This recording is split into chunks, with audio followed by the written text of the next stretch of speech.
ദൈവ തിരുനാമം മഹത്വപ്പെടുമാറാകട്ടെ. പരിശുദ്ധ നോമ്പ് ഒരു തീർത്ഥാടനമാണ്. കാനാവിൽ തുടങ്ങി കാൽവറിയിൽ അവസാനിക്കുന്ന ആത്മീയ തീർത്ഥാടനം. ഈ നോമ്പിൽ നമുക്ക് ഒന്ന് തിരിഞ്ഞു നടക്കാനും തിരിഞ്ഞു നോക്കുവാനും തീരുമാനമെടുക്കാനും തിരിച്ചറിവുണ്ടാകാനുമുള്ള കാലമാണ്. പരിശുദ്ധ നോമ്പ് എന്നത് നമ്മെ ദൈവ വഴികളിലേക്ക് തിരിച്ചുവിടാനുള്ള അവസരമാണ്. പരിശുദ്ധ നോമ്പ് വിനയവും പശ്ചാത്താപവും ജീവിതത്തിൽ ഉണ്ടാവാനുള്ള കാലമാണ്. പരിശുദ്ധ നോമ്പ് ക്ഷമയും വിട്ടുവീഴ്ചയും നമ്മുടെ ജീവിതത്തിൽ ഉണ്ടാവാനുള്ള കാലമാണ്.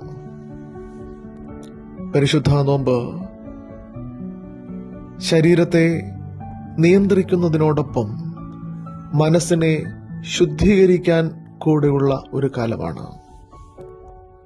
പരിശുദ്ധ നോമ്പ് തിരക്കുകൾക്കിടയിലും ദൈവത്തോടൊപ്പം അല്പസമയം ഇരിക്കാനുള്ള കാലമാണ്.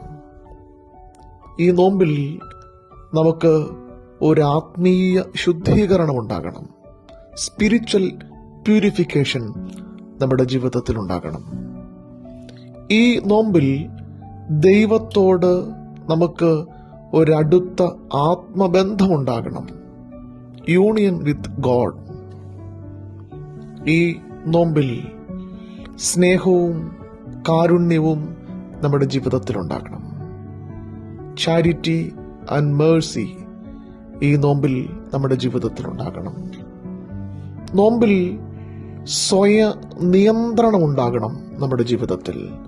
സെൽഫ് ഡിസിപ്ലിൻ നമ്മുടെ ജീവിതത്തിൽ ഉണ്ടാകണം.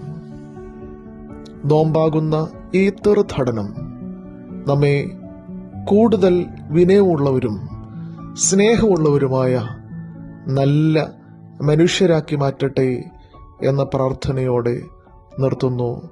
സ്നേഹപൂർവം ഈശോച്ചൻ.